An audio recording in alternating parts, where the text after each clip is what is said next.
არ შეიძლება რომ არ აღვნიშნოთ, რომ დღეს 21 იანვარს არის ჩახუტების დღე. და ეს საერთაშორისო ამერიკაში დაარსდა ეს დღე 1986 წელს და მას შემდეგ მთელი მსოფლიო აღნიშნავს ჩახუტებით. ამბობენ რომ ძალიან სასარგებლოა ჩახუტება, რაღაცა პოზიტივის და დადებითი ენერგიის გაცვლა ხდება და უფრო ამაღლებულ ხასიათზე. მაგრამ აი გრიპის სეზონი რომ მოდის, მაშინ როგორია ჩახუტების ამბავი? არ ვიცი. შუა გულზამთარში და ჩახუტებაზე ვიცი რომ რაღაცა კადრები გვაქვს ჩახუტების და წესით არ არის ჩახუტების კადრები. აი ხედავ ადამიანები როგორ ეხუტებიან. სხვათა შორის ეს არის დღე, როდესაც შენ ოფიციალურად შეგიძლია სრულიად უცნობ ადამიანთან მიხვიდე და ჩაეხუტო. ანუ ბიჭებო, ან გოგოებო, რა ისარგებლეთ მომენტი. არავინ არაფერში არ დაგაბრალებს. უბრალოდ სიტყვი რომ ჩახუტების დღეა მომენტი ჩახუტო. არ იცოდეს ესე თქვენმა იმ ადამიანებს ეს ეხუტებით რომ რა გინდა გიჟი ხო არა ხარო რომ გეტყვით არა გენაცვალეს საერთაშორისო დღეა ჩახუტების და ამიტომ გეხუტებით თქვა. ხო. და სხვადასხვა თბილისის ქუჩებში დღეს გამოვიდა უკვე ევროპის მძლეოსნობის საერთაშორისო ჩემპიონატის სიმბოლო, აი ახლა ხედავთ ეკრანზე კოკო, რომელიც ეხუტებოდა გამვლელებს და ესე ემზადება მძლეოსნობის ფედერაცია ამ ღონისძიებისთვის, რომელიც ჩატარდება ზაფხულში თბილისში. სხვათა შორის მალე ვფიქრობ, რომელიმე დღეს მოვიფიქრებ და მაისში ტარდება ევრო 1000 ჯომარდობაში და ჯერ მასკოტი მოფიქრებული არ მოიფიქრო, კონკურსი გამოაცხადა. მე გამოუშვებთ ამ მასკოტს და ისიც ჩაეხუტება, ჩამოგართვევთ ხელს და ასე შემდეგ. კარგი, მოდი, დათო, ჩვენც ჩავეხუტოთ ერთმანეთს. მოდი, აბარა.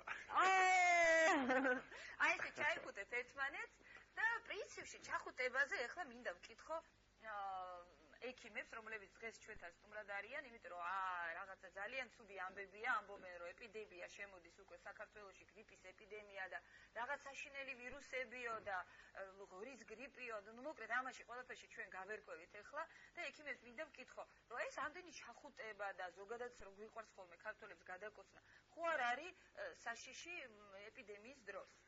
მოდი წარმოვადგინოთ დღეს ჩვენი სტუმრები. გამარჯობა, მოგესალმებით. ჩვენი სტუმრები არიან დღეს დაავადებათა კონტროლის და საზოგადოებრივი ჯანმრთელობის ეროვნული ცენტრის გადამდებ დაავადებათა დეპარტამენტის უფროსი არა, სპეციალისტი. გიორგი ჩახუნაშვილი. პედიატრი ბატონი თემურ მიქელაძე და ინფექციონისტი პროფესორი ქალბატონი თამარ მეგრელიშვილი. ფოსტორია ყველაფერი. მოგესალმებით. აი ესე რო გვაქვს ახლა ჩვენ ეს ტრადიცია ქართველებს ჩახუტების და გადაკოცნის და რო გადაკოცნის და მერე რო გეტყვის ისე ავადავარ, ცუდად ვარ და სიცხე მაქვს და ისა რომ მოგახოლებს. რას ვურჩევთ მოსახლეობას? მოდით ქალბატონი თამარისგან დავიწყოთ. გასაკურველი ძალიან სასიამოვნოა ეს ჩახუტების მომენტი. მით უმეტეს უდიდეს ასეთ დადებით ემოციასთან და მუხთან არის დაკავშირებული, მაგრამ საერთოდ ადამიანი რომელიც ალბათ არის, ის უნდა მოერიდოს სხვასთან ასეთ მჭიდრო კონტაქტს, მით უმეტეს ზამთრის ცივ პერიოდში და არა მარტო ზამთარში. მწვავე რესპირატორული ვირუსული დაავადებების გადაცემა აი ამ ხდება ზუსტად აი ამ მჭიდრო კონტაქტით. 1 მეტრის მანძილიც კი საკმარისი ამისთვის, რომ ის ვირუსი ავადსახსენებელი, რომელიც თქვენ ახლა ბრძანეთ, გრიპის ვირუსი მოხდეს ავადმყოფიდან ჯანმრთელ ადამიანის ორგანიზმში და დაიწყოს დაავადება. ერთისთვის ეს შეიძლება იყოს მსუბუქი ან საშუალო ფორმა და სრულიად მოულოდნელად სხვა ორგანიზმში განვითარდეს მძიმე ფორმა, რომელიც სიცოცხლისთვის საშიში გართულებით დამთავრდეს. ამიტომ ფაქტიურად ხელის ჩამორთმევაც კი სახიფათო ხდება, ესე გამოდის? ხელის ჩამორთმევაც სახიფათო, იმიტომ რომ სპეციალისტების და დახველების დროს გამომონებიან მით უმეტეს ბატონი თემური პედიატრია ძალიან ადვილად შეწონილი ეს ნაწილაკები რჩება ჩვენს სხეულზე და განსაკუთრებით ხელებზე და ამიტომ ჯერ ერთი დახველების და სპეციალისტების დროს ხელს მიიფარებს ადამიანი ცოცხლის სახუც არა. ამიტომ ეს ერთ-ერთი გადაცემის საშუალებაა ვირუსული ინფექციის დროს, კერძოდ გრიპის დროს. ამიტომ მიენიჭება ასეთი დიდი ყურადღება ბატონო თემურ და გიორგი ხელის პირად გიგინის დაცვას, ანუ ელემენტარულად ხელის დაბანას. არა მარტო საკვების მიღების წინ. ჩვენ მოვამზადეთ მთელი კითხვების ნუსხა, იმიტომ რომ ძალიან ბევრი კითხვა დაუგროვდა ყველას, აბსოლუტურად არავის არ გვინდა ავად გახდომა, მით უმეტეს რომ ცოტა რაღაცა თითქოს და პანიკის საფუძველიც გაჩნდა, იმითი რომ გავიგეთ რომ ეს ცნობილი H1N1, ანუ ეგრეთ წოდებული ღორის გრიპი შემოვიდა საქართველოში, სხვათა შორის მანამდე ჩვენ ვიცოდით, რომ უკრაინაში იყო ეს ეპიდემია, შემდეგ სომხეთში და აგერ უკვე საქართველოშიც დაფიქსირდა. ალბათ გიორგის ვკითხავ, მაინც რა სტატისტიკა, არიან რამდენად ბევრია ეს ამათუ ყოფი, არის თუ არა ზრდა, თუ პირიქით შემცირება და იმ დაღუპულს შესახებ ხო უკვე 4-ია მე მგონი ვიცი. კი, დიახ. უპირველეს ყოვლისა, მოგესალმებით თქვენ და თქვენს მაყურებელს. ეს პანდემიური, ტერმინების მოხმარება. პანდემია რა არის? იგივე ეპიდემია უფრო დიდი, ხო? კი, უფრო დიდი, მაგრამ განმარტებით დავიწყოთ თქვენის ნებართვით. ეხლა ვრცელდება ინფორმაცია, იგივე თქვენც ახსენეთ, მასმედიის საშუალებით, რომ საქმე გვაქვს ეპიდემიასთან და პანდემიასთან. ეს არის უფრო ფართო მასშტაბიანი ტერმინები, როდესაც ცალკეული ქვეყნის საზღვარს ტოვებს ესა თუ ის ინფექცია, სადაც ავადობის მაჩვენებელი აჭარბებს ამ ეპიდემიის ზღვარს, ასე ვთქვათ და ესეთი მაჩვენებელი, როდესაც ფიქსირდება უკვე მრავალ ქვეყანაში, შემდეგ შეგვიძლია უკვე ვთქვათ, რომ ადგილი აქვს დაავადების პანდემიურ გავრცელებას, რაც ამ შემთხვევაში არასწორი იქნება ეს ტერმინი რომ გამოვიყენოთ, იმიტომ რომ მაჩვენებელი არის ამ ზღურბლზე ორჯერ ნაკლები პრაქტიკულად ამ მიმდინარე სიტუაცია იყო ამ შარშანდებთან შედარებით არ ვამბობ. ჩვენ ყოველწლიურად ვაწარმოებთ გრიპის მაგვარ დაავადებებზე ზედამხედველობას, ვითვლით მაჩვენებელს, როგორ არის მოსახლეობაში გავრცელებული დაავადება, რა სიხშირით და გვაქვს რამდენიმე წლის მონაცემები შეგროვებული, რის მიხედვითაც შეგვიძლია დავთვალოთ რა არის ეს ზღვარი, რის ზევითაც უკვე განგაში უნდა დაიწყოს და ჯერ არ ვიცხებთ იცით საგანგებო განცხადება გააკეთა ჯანდაცვის მინისტრმა და მან თქვა რომ ისეთი სიტუაცია რომ აგერ მანქანებიც კი უნდა დაუთმოთ თქვენი ავტომობილებიო მენეჯერებს მიმართა რომ უნდა დავთვალოთ იმისთვის რომ სასწრაფო აღარ უყოფნისო შესაბამისად როდესაც საგანგებო განცხადება კეთდება უკვე გაქვს რაღაც იმის განცდა რომ რაღაცა დიახ, გეთანხმებით და ბატონ მინისტრსაც ვეთანხმები, აბსოლუტურად სწორი განცხადება გააკეთა. მისი განცხადება ეხებოდა სასწრაფო დახმარების მანქანების, ასე ვთქვათ, ბრიგადების საგანგებო რეჟიმში გადასვლას, ასე ვთქვათ, იმიტომ რომ მათი, ასე ვთქვათ, საჭიროება უფრო დიდი იყო მოსახლეობისგან, უფრო მეტი მოთხოვნა შედიოდა, ვიდრე მათ შეუძლიათ გაუმკლავდეს. წინასწრებთან შედარებით ეხლა უფრო რთული სიტუაცია, იმიტომ რომ წინასწრებში არ მომისმენია ასეთი განცხადება, რომ მანქანები დაუთმოთ და ზოგადად ამ წელიწადის ამ დროს მოსალოდნელია გრიპის მაგვარი დაავადებების შემთხვევების მატება, თუმცა ესეთი ცალსახად თქმა, რომ წინა წელთან შედარებით მომატებულია, მე მაგალითად იმას დავუკავშირებ, რომ ზუსტად მასმედიის საშუალებით ეს ჭარბად არის, ასე ვთქვათ, მიწოდებული და ისტერიის ფონი არის შექმნილი. ეს არის თუ არა გადაჭარბებული, რომ თებერვალში ჩვენ ველოდებით პირიქით მკვეთრ ზრდას და პიკი იქნება ამ ეპიდემიის, არ ვიცი თუ შეიძლება ამ სიტყვის ხმარება, თებერვალში იქნება ზრდის ტენდენცია უკვე დაწყებულია, პიკს ველოდებით თებერვალში, ეს ზრდაც უკავშირდება, როგორც უკვე ჩვენმა სტუმრებმა ეს ვახსენეთ, სულ გავიმეორებთ, ეს დაავადება გადადის ჰაერით, ასე ვთქვათ, პოპულარულ ენაზე რო ვთქვათ, თუ ინფიცირებული ადამიანი დააცემინებს, ასე ვთქვათ, ან ზედაპირზე მოხდება ეს გამომწვევი, იგივე ხელზე ჩამოართმევს ამ არა ჯანმრთელ ადამიანს, რომელიც შემდეგ უკვე ამ ვირუსს ფლორწოვან გარსზე, მაგალითად შეხებით თავის თავს დაიავადებს, ამ გზით ძალიან მარტივად ვრცელდება და აქედან გამომდინარე ესეთი ახალი წლების შემდეგ უფრო მატულობს ისეთი საზოგადოებრივი ადამიანის მოხვედრის რაოდენობა, ასე ვთქვათ, იგივე სკოლაში იწყებს ადამიანის სიარულს, ინსტიტუტში ესეთი ადამიანები აინფიცირებენ ჯანმრთელ ადამიანებს და ზუსტად ამიტომ არის გამოწვეული ეს მატების ტენდენცია, რომელიც თებერვალში ამ ვირუსების სიმპტომებზე და ასევე პრევენციის ზომებზე, რა შეგვიძლია გავაკეთოთ, რომ არ გადავიტანოთ ეს დაავადება და არ დავავადეთ ჩვენ თვითონაც, ამაზე ვისაუბრებთ, მაგრამ მანამდე მე მინდა პედიატრს ვკითხო, ბატონო თემური, იმიტომ რომ პირველი რისკის ჯგუფი, რა თქმა უნდა, ბავშვები არიან და უკვე არის შემთხვევა, როდესაც 30 ბავშვი არის იაშვილის კლინიკაში გრიპის დაავადებული და იქიდან 8, ეს სტატისტიკას ვკითხულობ, იქიდან 8 არის აი ამ H1N1-ით დაავადებული. რა თქვენ რა ინფორმაციას გქონთ? დიდი მადლობა კიდევ ერთხელ მოწვევისათვის. მოგახსენებთ, რა თქმა უნდა, ამ სეზონზე მომართვიანობა დაახლოებით 3-ჯერ გაიზარდა. განსაკუთრებით ბავშვების მომართვიანობა. თუმცა ეს უკვე მე ცოტა დავამატებდი, რაც შეეხებოდა იმ საგანგებო განცხადებას. განცხადება გაკეთდა, იმიტომ რომ მაქსიმალურად დაიგზოგოს სასწრაფოს გამოძახება მარტო ცხელებაზე.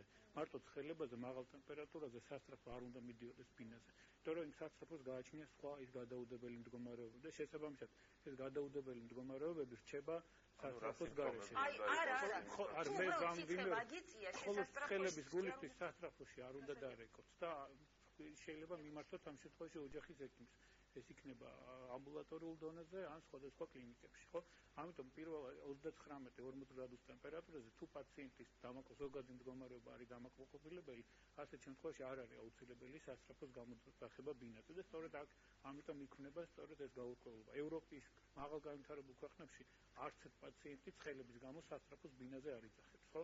იმიტომ რომ იქ პირველ რიგში მოდის ჯერ სანამ სასწრაფოს იძახებს, მოდის პოლიცია და შემდეგ მოყვება უკვე იმას სასწრაფო, ხო? და შესაბამისად ასეთი გამოძახებები სულ განგაშად არ იქნება. როგორც წესია, როგორც ბატონმა გიორგი მოგახსენათ, ეს დაახლოებით ამ პერიოდში იმართებს დაახლოებით 3-ჯერ მიმართვიანება, იმიტომ რომ იწყება სკოლის არ დადაგების შემდეგ სკოლამდელი არ დადაგებია, ჩაკეტილ სულწეში ბავშვთა ურთიერთობები გაზრდილია და ძირითადი მომართვიანობა რა არის? საავადმყოფოში ეს არის მაღალი ცხელება, ზოგადი ადინამია, ხველება, ცხვირიდან გამონადენი, ყელის ტკივილი, სახრების ტკივილი, კუნთების ტკივილი და როგორც წესი ეს ეგრეთ წოდებული H1N1, ანუ ეგრეთ წოდებული ღორის გრიპი. რატოა ღორის გრიპი? ხო, ყველა საინტერესო, ეს არის მოკლედ კიდევ ერთხელ გავმარტავ. გრიპის ვირუსს გააჩნია ანტიგენური სტრუქტურის ცვლილება. ანუ ყოველ წელს სეზონზე გვაქვს სხვადასხვა ტიპის ვირუსი. შესაბამისად, როდესაც ის უცვლის ღორის ვირუსს H1N1 სტრუქტურას, ანუ ჰიალურონიდაზის და ნეირამიდაზის წარმოიქმნება სწორედ ეს ღორის ტიპი. როცა უცვლის ფრინველის ტიპის ვირუსს, წარმოიქმნება ფრინველის ტიპის ვირუსი. აი მაგალითად 2005-2006 წელს იყო ფრინველის ვირუსის გავრცელების საშიშროება. მაშინაც მაღალი თანამდებობის პირებმა გააკეთეს ესეთი განცხადება, ყოველ მეოთხე მეხუთე ადამიანს ქალბატონი თავმოყრა დამეთანხმება ეს დაემართებოდა. თუმცა საქართველოში ჩვენ იმ დროს ფრინველის გრიპის შემთხვევა პრაქტიკულად არ ქონია. აქედან გამომდინარე, კი ბატონო მომატებულია ეპიდემიის ხურჯზე შეიძლება ვიმყოფებოდეთ, ეს არის დაახლოებით პრაქტიკულად ეპიდემია არ გვაქვს, მაგრამ ეს ისეთი განსაკუთრებული შემთხვევები ამ პერიოდში არ გვაქვს. რა შემთხვევაში უნდა მივმართოთ სასწრაფო დახმარებას, რომ ჩვენ მაყურებელს გაიგოს, აი რა სიმპტომები არის უკვე საგანგაშო. მოდით მართლაც სიმპტომები და თუნდაც რომ არ შევაწუხოთ ასევე საერთოდ როგორ შეიძლება განვასხვავოთ უბრალოდ გაციება აი ამ საშიში გრიპისგან. გრიპის ვირუსი განსხვავდება ყველა დანარჩენი მწვავე რესპირატორული დაავადებების ჯგუფის გამომწვევი ვირუსებისგან. როგორც ბატონმა თემურმა ბრძანა, სწორედ იმ თვისებით, რომ მას აქვს დრეიფის საშუალება და უნარი არა, ბატონო გიორგი, ცხოველთა სამყაროში და ფრინველთა სამყაროში. ის ცვლის ამ თავის სტრუქტურას მათთან ურთიერთობაში და იძენს რაღაც ახალ თვისებებს. ამიტომ თითქმის შეუძლებელია წინასწარ დაგეგმო და წინასწარ ადამიანმა იცოდე, როგორი სახის ვირუსი მოგევლინება ამა თუ იმ ეპიდემიის ან პანდემიის დროს. ამას ასაკროლია ჯანდაცვის საერთაშორისო ორგანიზაცია ძალიან სერიოზულად ყოველწლიურად ყურადღებას აქცევს და დიდი გამოკვლევები ტარდება ბატონო თემურ ამაზე პოპულაციებში, ბატონო გიორგი ესე არის და ისინი დებენ ამ მონაცემებს და ამის მიხედვით შემდეგ იწყება ვაქცინებზე მუშაობა. დღესდღეობით პროფილაქტიკის ყველაზე ეფექტური ღონისძიება არის ვაქცინაცია, რომელიც კი არსებობს მსოფლიოში, მაგრამ თქვენთვის და მოსახლეობისთვის ძალიან საინტერესოა, როგორ მივხვდეთ გვაქვს ჩვენ ამ წუთას გრიპი და ჩვენ ვართ უბრალოდ გაციებული. გრიპის დასაწყისი განსხვავდება ყველა სხვა დანარჩენი დაავადებისგან, რომელსაც მწვავე რესპირატორული დაავადება. ეს არის მწვავე დასაწყისი. მას ძალიან მწვავე დაწყება აქვს მაღალი ცხელებით. ეს არის ყველაზე სერიოზული და მაღალპროცენტული წამყვანი ნიშანი. სიმპტომი ტემპერატურა აუცილებლად 38-ის ზევით არის. ეს არის ძალიან არასასიამოვნო შემაწუხებელი ხველა. მეორე სიმპტომი, რომელიც მოსდევს და შემდეგ მოდის თავის ტკივილი, კუნთების ტკივილი, მუცლის მხრივ საჭმლის მომნელებელი ტრაქტის მოვლენები, ანუ ზოგჯერ ფაღარათიანობა. ბავშვებში ის გაცილებით უფრო სხვანაირი სურათით მიდის, ამაზე ბატონი თემური იტყვის. მოზრდილი კი ამას ყველაფერს აღწერს, რაც მას აწუხებს. ეს არის ძალიან ძლიერი ტოქსიკოზი, რაც გრიპს ახასიათებს. განსაკუთრებით საშიშია გრიპი მცირეწლოვან ბავშვებში და მოხუცებში, იმიტომ რომ ეს რისკის ჯგუფის ადამიანები არიან, მაგრამ ვისაც აქვს ქრონიკული დაავადებები, ისინიც რისკის ჯგუფი არიან. ამიტომ, როდესაც გამოცხადდება თავის დროზე უნდა სავარაუდო ავადობის სიხშირის მომატება, მოსახლეობამ უნდა იცოდეს, ინფორმაცია უნდა ქონდეს ამის შესახებ და დაავადებათა კონტროლის ცენტრი ამას აკეთებს ყოველთვის შემოდგომაზე და მოუწოდებს მოსახლეობას, რომ აიცერითო, მე ბატონ პატაიმნაძის მოხსენება მოვისმინე და მან მოახსენა, რომ უფასოთაც კი აიცრა ძალიან დიდი რისკის ჯგუფების რაოდენობა არა მოსახლეობაში. მაგრამ ამ აცრაზე ძალიან დიდი მithმა მოთქვა ვიღაც ამბობს, რომ არის უფასო აცრა. ამბობენ, რომ მე მგონი GPS-ის ქსელში რომელიღაცა ქსელში არის 25 ლარიანი ვაქცინა იღება. 25-იანი არა, 20 ლარიანი ვაქცინაა და მსურველებს შემოდგომაზე შეეძლო მიმართოთ, რომ ეს ვაქცინა შევიძინოთ. სად უნდა წავიდეთ? ოჯახის ექიმს.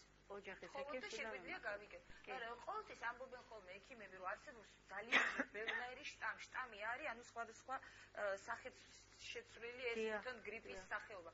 და აზრი არ აქვს, შენ თუ ვაქცინაციას გააკეთებ ერთ შტამზე, შეიძლება ის სხვა დაგემართოსო და აი ამ შტამებზე არის ძალიან ხშირად დავა. ესეა თუ არა ბატონო? ბატონო, მოგახსენეთ, ყოველ წელს იქნება ის შტამი, რისი პრევალირებაც უნდა იყოს უმცროსთვის. ხო, ეს მაგალითად გრიპის ვაქცინა H1N1 კალიფორნია, H3N2 შვეიცარია და B ტიპის ფუκეტია, ხო, შექმნილია ეს ვაქცინა. ანუ შესაბამისად ეს ვაქცინა უკეთეს უნდა გაკეთდეს შემოდგომის პერიოდში, ეს არის ოქტომბერი, ნოემბერი, მაქსიმუმ დეკემბრის შუა რიცხვებამდე. თუმცა მე კიდევ ერთხელ მინდა გავამართო, რომ რისკ ჯგუფებს სახელმწიფომ დაახლოებით 15,000 დოზამდე გაუკეთა უფასოდ ეს ვაქცინა. ეს არის გულის თანდაყოლილი მანკის მქონე ბავშვები, სხვადასხვა ქრონიკული პაციენტები, როგორც არის შაქრიანი დიაბეტი, დიალიზზე მყოფი პაციენტები, ქიმიოთერაპიაზე მყოფი პაციენტები, 65 წელს ჰემატოლოგიური 65 წელს გადაცილებული კომპაქტურად ჩასახლებული პირები, იძულებით გადაადგილებული პირები, კომპაქტურად ჩასახლებულ პირებში, ამათ ყველას გაუკეთა უფასოდ ეს ვაქცინა. თუმცა არის შემოტანილი კომერციული გზითაც ეს ვაქცინა და მოსახლეობის ფართე მასა ამ ვაქცინით აიცრა. მე შეგვიძლია დაბრეკო ჩემს სადაზღვევოში და ვთხოვო, რომ ეს აცრა გავიკეთო თუ კი ბატონო, ოღონდ ეს ვაქცინა ამ შემთხვევაში არის ფასიანი, ეხა პრაქტიკულად შესაძლებელია, მაგრამ იმდენად უკვე კარგავს უკვე თავის მნიშვნელობას, იმიტომ რომ ვაქცინა უნდა გაკეთდეს მაქსიმუმ 10-15 დეკემბრამდე. იმიტომ რომ უნდა სანამ დაიწყება გრიპის ეპიდემია. შესაბამისად, ყველას გონია რომ ვაქცინას გაიკეთებს და დაცულია ამ გრიპისგან. შეიძლება ვაქცინირებულ ადამიანსაც შეხვდეს გრიპი, ოღონდ გადაიტანოს უფრო მსუბუქი. ანუ ეხლა აზრი არ აქვს ვაქცინის გაკეთების, შესაძლოა ეპიდემია. ვაქცინის მიღებიდან დრო უნდა გავიდეს, რომ ორგანიზმმა გამოიმუშაოს იმუნიტეტი ამ კონკრეტული შტამების საწინააღმდეგოდ. ხო, მაგრამ თუ კი თებერვალში იქნება ამ იმის მაინც გააგვია. არა, გრიპი უკაცრავად აი დავამატებ მოკლედ გრიპის სეზონი იწყება გასული წლის მე-12 კვირიდან და გრძელდება მომდევნო წლის 20 კვირამდე. ანუ იწყება დაახლოებით ნოემბრის დასაწყისიდან და გრძელდება აპრილის ბოლომდე. ანუ აი ამ პერიოდში უნდა აცრის გაკეთება. რას უკავშირდება ეს გააქტიურება ვირუსის სეზონში? ეს ყოველთვის 100 წლის წინაც, იმიტომ რომ სეზონური გრიპი არის. ბატონო გიორგი, ახლა სანამ აქ მოვიდოდით, გამიმართა რომ გაჩნდა უკვე H3N2 ტიპის შტამიც აღმოვარდა. ეს ძალიან კაია. პირიქით ნიშნავს, რომ ეპიდემიის თვალსაზრისით უფრო კარგი ვითარება გვექნება. ეს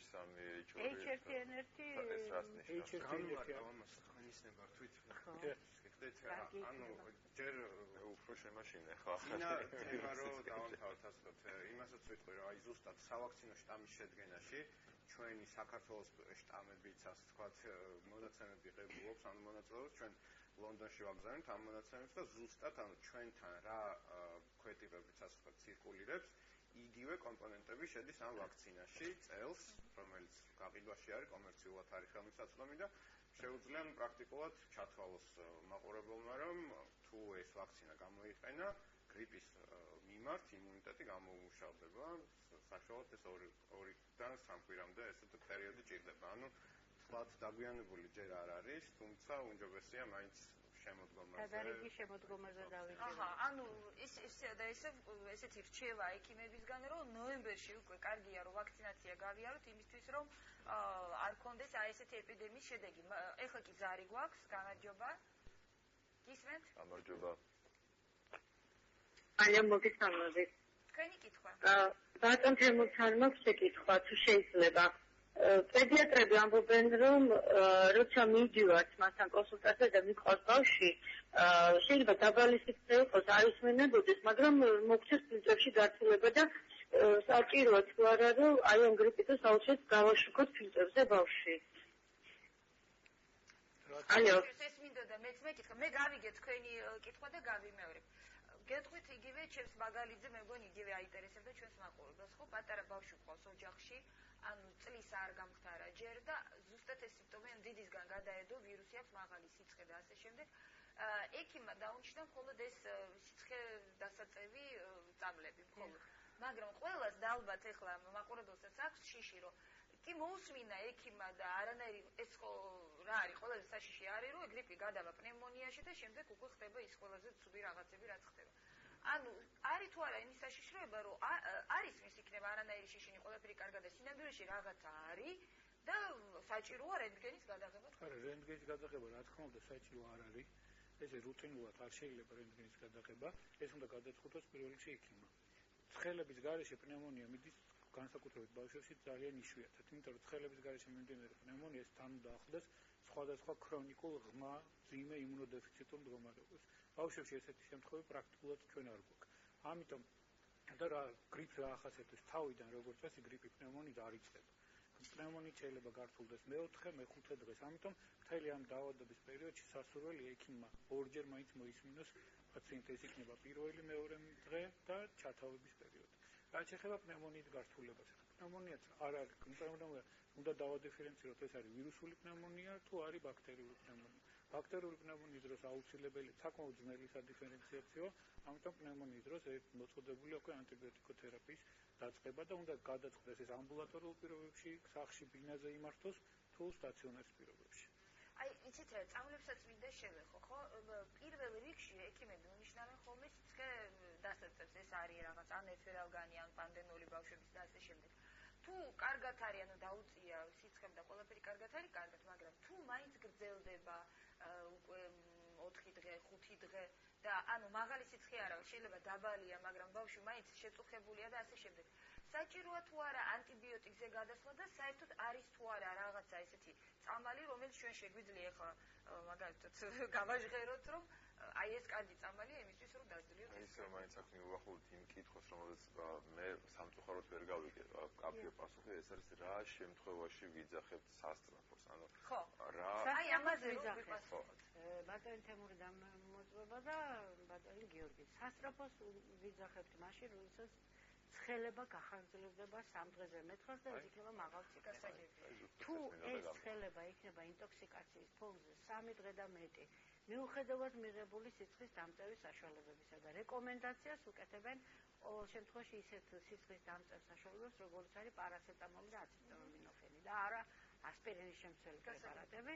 აი ამ შემთხვევაში რასაკვირველია უნდა მიმართოთ ექიმს. ეს იქნება სასწრაფოს ექიმი, ოჯახის ექიმი, ნებისმიერი, ვისაც პრეროგატივა აქვს პაციენტის შემოწმების კლინიცისტი, რომელიც მოусმენს ფილტვებს, შეაფასებს მის ჰემოგრამას, დანიშნავს პროტოკოლის განსაზღვრულ გამოკვლევებს და გამოიკვლევს პაციენტს ისე, რომ გაარკვიოს, არის თუ არა ეს გრიპის მაგვარი დაავადება, შესაძლოა თუ არა განვითარდეს გართულება და არის თუ არა ამის პროგნოზირების საშუალება ამ წუთას და ბაქტერიული ინფექციის გართულების საშუალებას პროგნოზირებას თუ შეძლებს, თავისთავად ეს მდგომარეობა არ დამთავრდება სავალალოდ, მაგრამ თუ პაციენტი თვითმკურნალობას მიმართავს და თვითონ დაიწყებს ოჯახში მკურნალობას, სხვადასხვა შინაურული საშუალებებით, ჰომეოპათიური წამლებით, აი ძალიან მოდაშია C ვიტამინის მაღალი დოზები.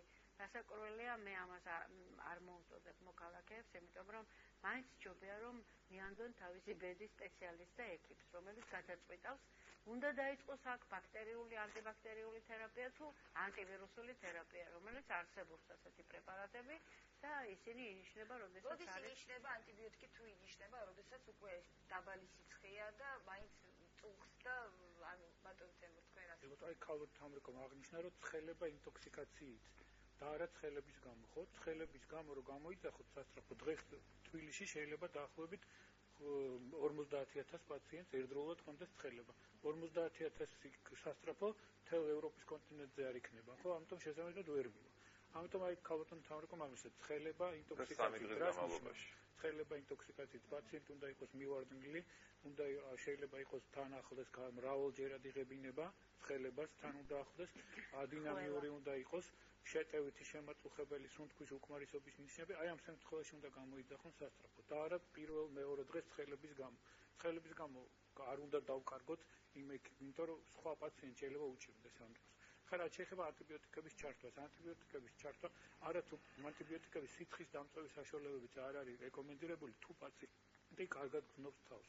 მოგეხსენებათ, ცხელება ეს არის ორგანიზმის დამცველობითი რეაქცია ვირუსული პათოგენის თუ ბაქტერიული პათოგენის მოსაშორებით. ბაქტერიულზე ქალბატონო თამრიკო ჩემზე კარგად მოგეხსენებათ, ხო?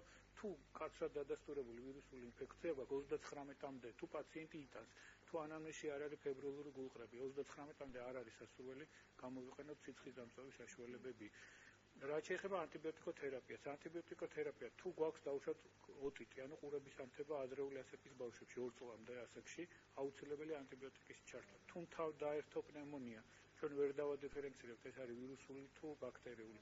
აუცილებელი ანტიბიოტიკის დროული დაწყება და ანტიბიოტიკის ოღონდ თუ ამბულატორიულ პირობებში მართვთ პაციენტს, აუცილებლად პერორალური, ანუ პეროს მისაღები ანტიბიოტიკები და არა საინექციო ანტიბიოტიკები. საინექციო ანტიბიოტიკები ჩვენ უნდა შევინახოთ სტაციონარისათვის, იმიტომ რომ იქ გვიხდება მე უფრო რთულ ანტიბიოტიკებზე გადასვლა, თორე აი წელს იყო ზუსტად ეს ანტიბიოტიკის კვირეული, რამე თუ აი ამ არასწორი ანტიბიოტიკოთერაპიის ჩვენ შეიძლება აღმოჩნდეთ პოსტანტიბიოტიკურ სივრცეში, ანუ იგივე დროში სანამ იყო ანტიბიოტიკებამდე. არაფერი აღარ გვიშვებს. არაფერი აღარ, ამიტომ მაქსიმალურად უნდა დავზოგოთ პაციენტი ანტიბიოტიკის ხმარებისგან. ქალბატონო თამარ, აი გადავიტანეთ, გადავლახეთ, გამოვჯამთელდით. გვაქვს თუ არა უკვე იმუნიტეტი გამომუშავებული, თუ მაინც არის საშიშროება და რომ ისევ ამ ვირუსით გავხდებით ავე? არა, რასაკვირველია არ გავხდებით ავად, იმიტომ რომ მაგრამ ამის მერეა საჭირო ორგანიზმის ზოგადი იმუნობიოლოგიური ძალების აღდგენა. როგორ? ცხოვრების შესახებ წესი. ეს არის სუფთა ჰაერზე ყოფნა დიდხანს, ოთახის განიავება, აერაცია, ხშირი ვოიაჟები ისეთ ადგილებში, სადაც არის ხალხმრავლობა. თუ დააკვირდით, თქვენ ზამთრის კურორტებიდან ჩვენი ბავშვები ჩამოდიან ავად. კი. მე ამას ვაკვირდები და ძალიან გული მკვირდა. ზამთრის კურორტზე მიდიან, იმიტომ რომ დაისვენონ, გაკაშდნენ და მიიღონ ის მზე, რომელიც ასე აკლია დანარჩენ ღრუბლიან ქალაქებს და ჩამოდიან იქიდან ვირუსით. რატომ? იმიტომ რომ პირობები, სადაც ისინი არიან, სადაც ცხოვრობენ, სადაც ძინავს, იქ არ ხდება იმ წესების დაცვა, რასაც ქვია აერაცია, განიავება, სველი წესის დამუშავება. ანუ ჰიგიენური ნორმები არ არის დაცული. მოსახლეობა ნებისმიერი კუთხიდან საქართველოს ყველა ჩადის ორ ზამთრის კურორტზე, ეს არის ბაკურიანი და გუდაური. ისინი ცხოვრობენ ძალიან ჭიდროდ დასახლებულ, ასე ვთქვათ, სასტუმროებში და ეს ვირუსები ისე კარგად მრავლდებიან იქ და ისე კარგად გადაეცემიან ბავშვების ჭიდრო კონტაქტის დროს, არა მარტო ბავშვების, მოზრდილების, მოზარდების და ასაკში შესული ადამიანები. მაგრამ თუ გადაიტან ამ ვირუსს, უკვე შეიძლება მშვიდად იყო, რომ მეორედ უკვე მომავალ წლამდე. მომავალ წლამდე. მომავალ სეზონამდე. კონკრეტული გრიპის ქვეტიპის მიმართ. ანუ შეიძლება სხვა ტიპის ანუ სასწრაფო გარანტია. აი რანაირი. არა, აბსოლუტურად სწორს ამბობს ბატონი გიორგი და ბატონი თემური, რომელთაც აქვს ამ საქმეში ძალიან დიდი გამოცდილება, რომ ეს დაავადება, მწვავე რესპირატორული ვირუსული დაავადება გარკვეული რისკის ჯგუფებისთვის, ადამიანებისთვის არის საშიში. თორემ ჩვენ ყველანი ავაწყდებით და რესპირატორული დაავადება წელიწადში რამდენჯერმე გვემართება. მაგრამ არის რაღაც გარკვეული ჯგუფი, რომლისთვისაც ეს გამომწვევები შეიძლება სასიცოცხლო რისკის მომტანი იყვნენ. ასეთებია მაგალითად ქრონიკული მწვავეები, ფილტვების ქრონიკული დაავადებით პაციენტები, ქრონიკული ბრონხიტები, ობსტრუქციული დაავადებები ფილტვის. ნუ აღარ ვლაპარაკობ ისეთ მძიმე დაავადებებზე, როგორც არის შაქრიანი დიაბეტი, ჰიპერტონურის მეულება, გულის ისემიური დაავადებები. ანუ ადამიანები, რომელთაც იმუნობიოლოგიური აი თავისი ძალები რაღაცა მიზეზის გამო, რაღაცა კი არა სერიოზული მიზეზის გამო აქვს დაქვეითება. ჩვენ კი მაყურებელი ყავს. გისმენთ, გამარჯობა. გამარჯობა. ვაიმე, ხმა ცუდად ის. მარ გვესმის. სამი დღე მქონდა ტემპერატურა 38 გრადუსამდე. კაცო, თუ შეიძლება თავიდან გაიმეორეთ. 3 დღე. 38 გრადუსამდე. ეხლა აღარა მაქვს ტემპერატურა. დავლიე, ანტიბიოტიკი დამალევინა მეუღლე.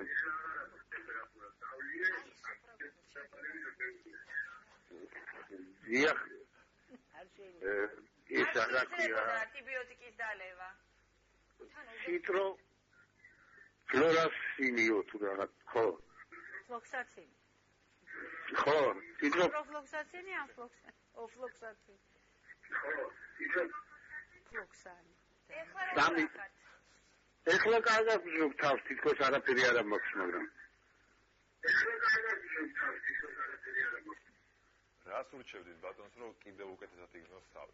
კიდევ უკეთესად იგრძნოს თავს იმ შემთხვევაში, თუ აღარ დალევს ანტიბიოტიკს ესე მეუღლის დანიშნულებით, თუ მეუღლე ექიმი არ არის, რასაკვირველია და მეტი ისე ირნოს ჰაერზე, ხილი მიიღოს, ბოსტნეული მიიღოს და გაიკარჟოს თავისი ორგანიზმი. ისე 38-მდე რო არის სიცხე, მაშინ რომც არ დაელია ანტიბიოტიკი, მე დამერწმუნება ბატონი თემური და გიორგის, რომ არ მიიღო ანტიბიოტიკი, ისედაც მორჩებოდა ეს პაციენტი, იმიტომ რომ სამდღიანი ანტიბიოტიკოთერაპია ნამდვილად არ უშველიდა იმ საქმეს, რასაც ბაქტერიული გართულება ქვია. იმას უფრო ხანგრძლივი მკურნალობა ჭირდება ანტიბიოტიკი. ხო არის ანტიბიოტიკი, რომელსაც აღარ მახსოვს რა.